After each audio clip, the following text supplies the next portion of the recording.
Hello guys, ഇന്ന് ഞാൻ വന്നിരിക്കുന്നത് ബീട്രൂട്ട് ദോശയായിട്ടാണ്. നല്ല ടേസ്റ്റി ദോശയാണ്. നമ്മൾ സാധാരണ ഗോതമ്പ് പൊടി വെച്ച് ദോശ ഉണ്ടാക്കി കഴിച്ച് മടുത്തിട്ടുണ്ടാവില്ല.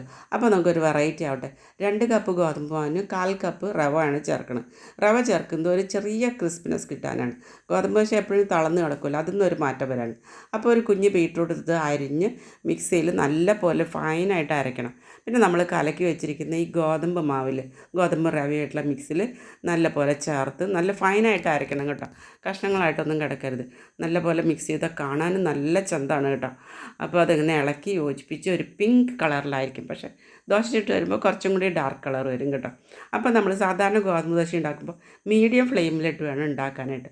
നല്ല ചൂടുള്ള തവയിലകത്ത് ഒരിക്കലും ഗോതമ്പ് ദോശ പരത്താൻ പാടില്ല. ഇതും അങ്ങനെ തന്നെയാണ്, ചുരുണ്ട് പിടിക്കുക. അപ്പോൾ മീഡിയം ഫ്ലെയിമിൽ ചെറുതായിട്ട് ചൂടായി കഴിയുമ്പോൾ മാത്രം ഫ്രൈ പാനിൽ നമ്മൾ ഈ ദോശ ഉണ്ടാക്കുക. അപ്പോൾ പരത്തുമ്പോൾ നല്ല ഫൈനായിട്ട് പരത്താൻ പറ്റും കേട്ടോ. 2 വശവും ചെറിയ നെയ്മയൊക്കെ പറ്റി നമുക്ക് ചുട്ടെടുക്കാം.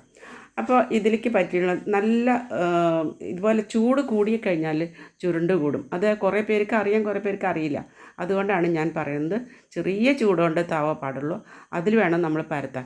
ചുട്ടെടുക്കുമ്പോൾ നമുക്ക് നല്ല ചൂട്ടോടെ 2 വശം മൊരിയിച്ചെടുക്കാം. അപ്പോൾ ഇതിലേക്ക് പറ്റിയിട്ടുള്ള ഒരു അടിപൊളി ടേസ്റ്റുള്ളൊരു ചമ്മന്തി ഉണ്ട്.